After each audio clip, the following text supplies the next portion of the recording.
You are listening to The Standard Show, the podcast that brings you the stories behind the standards, with Matthew Childs and Cindy Paragill. BSI Whitepapers provide expert insights, guidance and analysis on various topics related to standards, compliance and best practices. They're designed to inform and educate organisations, industries and policymakers about emerging trends, challenges and opportunities in areas where standards play a critical role. Hello, this is Matthew Childs and welcome to The Standard Show, the podcast that brings you the stories behind the standards. And this episode of The Standard Show is an abridged audio version of one of those white papers, Innovating for Our Future, AI, Quantum and an All-Electric and Connected Society. Published in October 2024, the white paper reveals insights from BSI research covering 4,000 people in the UK, India, China and Germany. It finds that AI is increasingly expected to become a regular presence in our workplaces, functioning as a colleague alongside us humans, and that its potential to accelerate progress in tackling societal challenges is immense, and there are growing expectations about how technology and innovation, such as robotic police officers, could shape the future.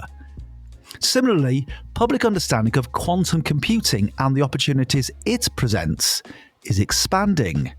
However, the white paper also finds that building trust is essential to ensure that people embrace the opportunities that AI and quantum offer, and that international standards will play a crucial role in ensuring the safe and ethical implementation of these technologies. This is Cindy Paragill here, with a reminder that you can rate, review, and subscribe to The Standard Show wherever you get your podcasts. And you can get in touch and find and follow us on social media too. All the details are in the show notes. White paper, Innovating for Our Future, AI, Quantum and an All-Electric and Connected Society. Exploring the data, AI and the workplace.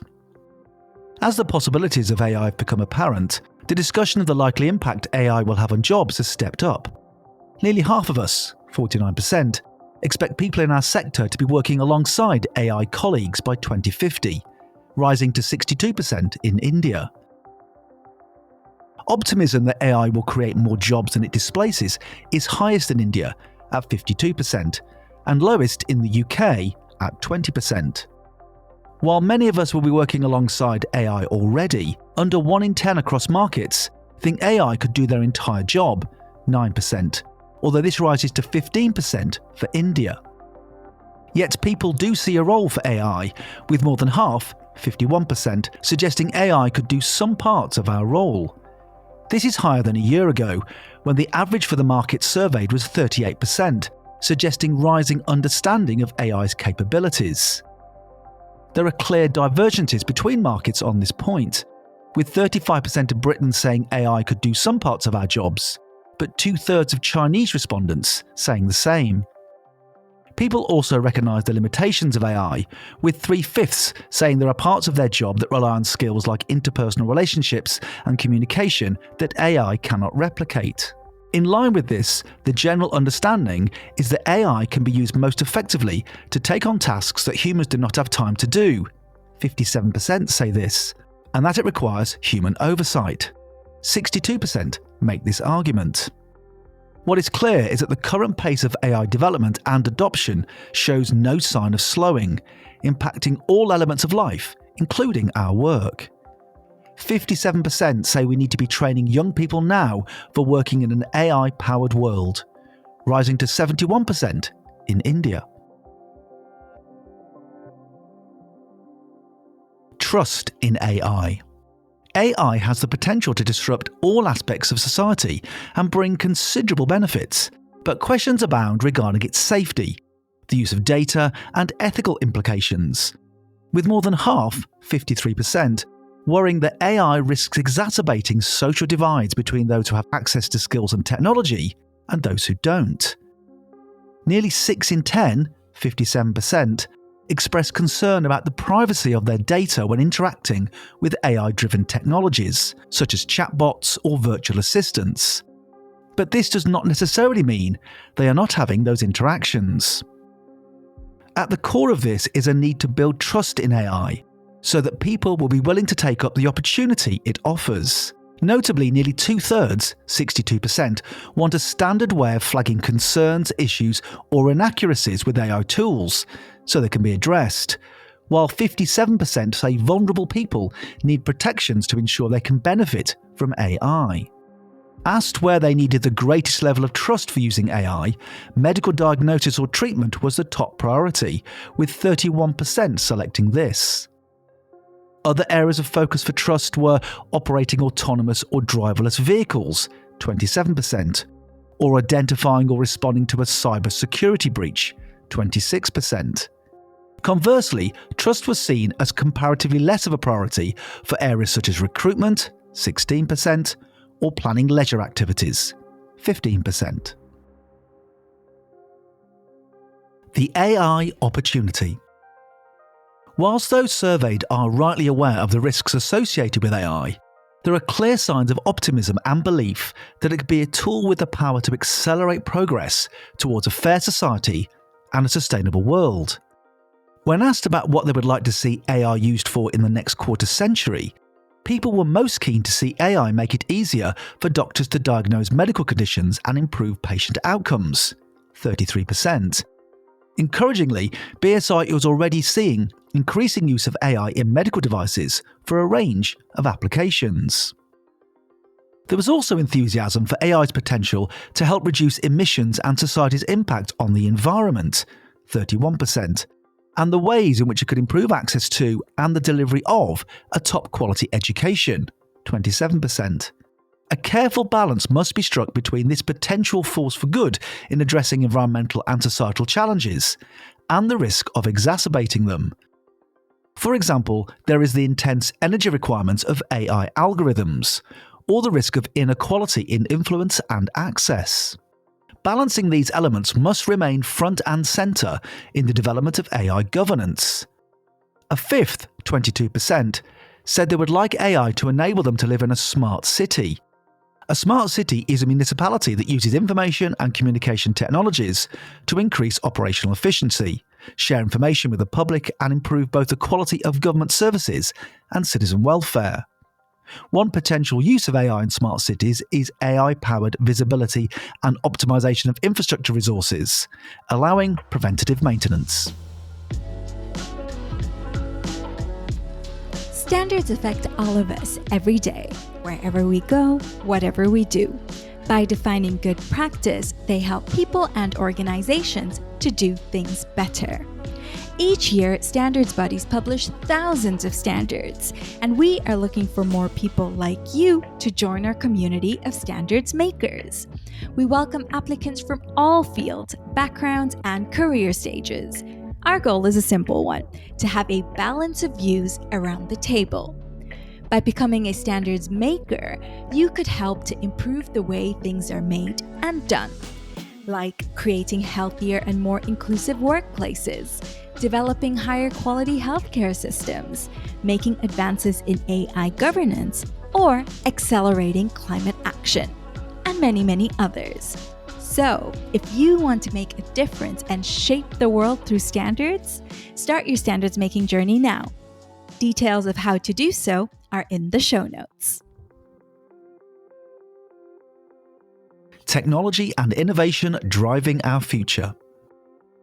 People have long made predictions about the future and how technology and innovation is set to transform the world, with some coming true and others eventually shown to be wide of the mark. But it is notable to see that within 30 years, in the 4 countries surveyed, more than a fifth expect there to be robot police officers, 22%, and 23% expect there to be flying personal vehicles. Expectation in this regard varies widely by market, falling to 11% and 14% respectively for the UK, and rising to 34% and 35% for India. 41% say that by 2055 they expect to see artificial general intelligence, AI systems that learn and perform tasks in a similar way to humans. Already, advances in AI technology mean automated vehicles, trains and aeroplanes are now realities, albeit that their rollout is constrained by regulatory and safety considerations. Within 30 years, 2/5, 42%, expect to see fully autonomous vehicles. In 2024, the UK Automated Vehicles Act passed to enable the deployment of self-driving vehicles on public roads, one of the world's first such laws. Despite this, predictions of this are much lower in the UK. Only 28% expect fully autonomous vehicles. A third, 33%, expect to see anti-aging drugs, therapies which affect the root cause of aging and age-related diseases, thereby lengthening lifespans, as a feature of society by 2055. A similar proportion, 34%, anticipates space-based solar power, i.e. solar panels deployed off-world in space which harvest solar energy and beam it to Earth.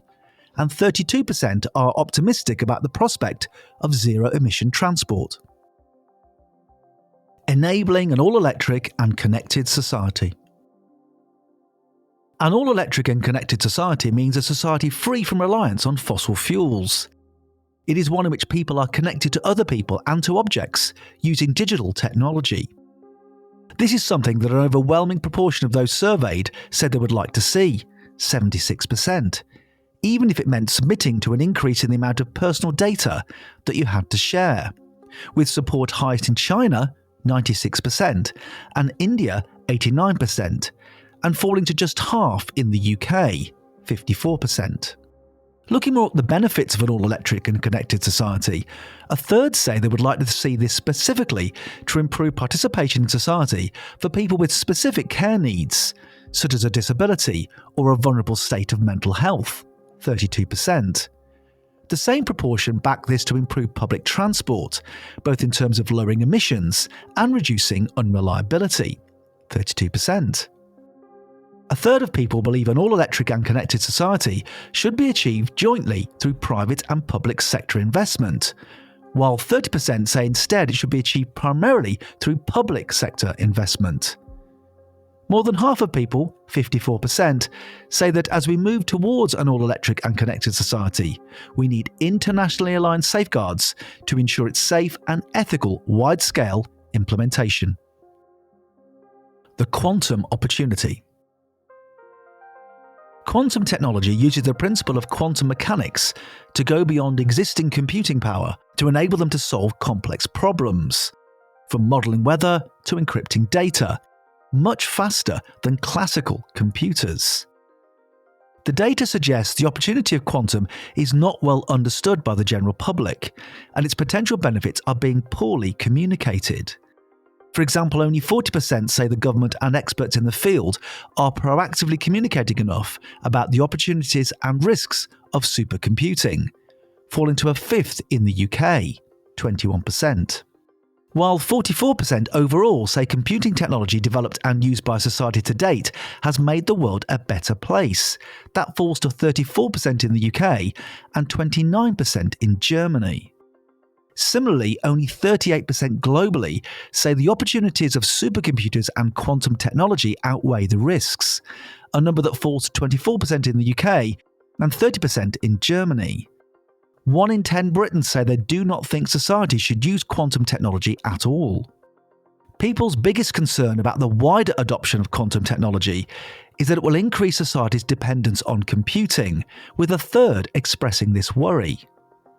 There is also apprehension regarding its potential for it to increase opportunities for cyber criminals, 32%, or lead to reduced privacy from increased risks to conventional cybersecurity, 31%. In light of growing focus on the environmental impact of AI and data centers, it is notable that 3 in 10 worry quantum technology will dramatically increase carbon emissions, and in turn climate change and natural disasters. Already, quantum computing and AI have dramatically increased power demand, which has seen emissions from the sector rise dramatically in recent years. Yet there are some suggestions that people see the opportunity of quantum as well, A third say they want quantum used for better research into drugs and chemicals, while 35% say they want to see quantum computing used to enhance cybersecurity by enabling more powerful cybersecurity and encryption. Conclusion. Our research reveals that while there is global optimism about the broader benefits of technological advancements, such as reducing carbon emissions, minimising environmental impact, and improving access to public services like high-quality education and healthcare, trust remains a critical factor in ensuring the safe and ethical use of these technologies. More than half of respondents believe that as we move towards an all-electric and connected society, internationally aligned safeguards are needed to ensure the safe and ethical implementation of technology on a large scale. Nearly 6 in 10 people globally, 57%, are concerned about data privacy when interacting with AI-driven technologies, such as chatbots or virtual assistants. And over half, 53%, worry that AI could deepen social divides between those who have access to technology and skills and those who do not. In other areas, such as quantum technology, the data suggests that technology is not well understood by the general public, and its potential benefits are not being effectively communicated. For example, globally, only 40% of respondents feel that governments and experts are sufficiently communicating the opportunities and risks of supercomputing, with that figure dropping to just 21% in the UK. To bridge these knowledge gaps and help build trust, industry collaboration to implement the appropriate safeguards is key. This collaboration can help to ensure that emerging technologies are developed and deployed in ways that prioritise safety, ethics, and inclusivity. By addressing public concerns, enhancing communication, and by establishing and complying with international standards, those at the vanguard can foster confidence in the shift towards an all-electric and connected society and the possibilities this brings. If you want to learn more about the themes and issues raised in this white paper, or about how to get involved in standards, then check out the links in the show notes. And the show notes are also where you can find details of our socials and all the other ways to get in touch with us here on The Standard Show. You have been listening to an episode of The Standard Show, the podcast that brings you the stories behind the standards, with Matthew Childs and Cindy Parakill. You just heard a Stripped Media production.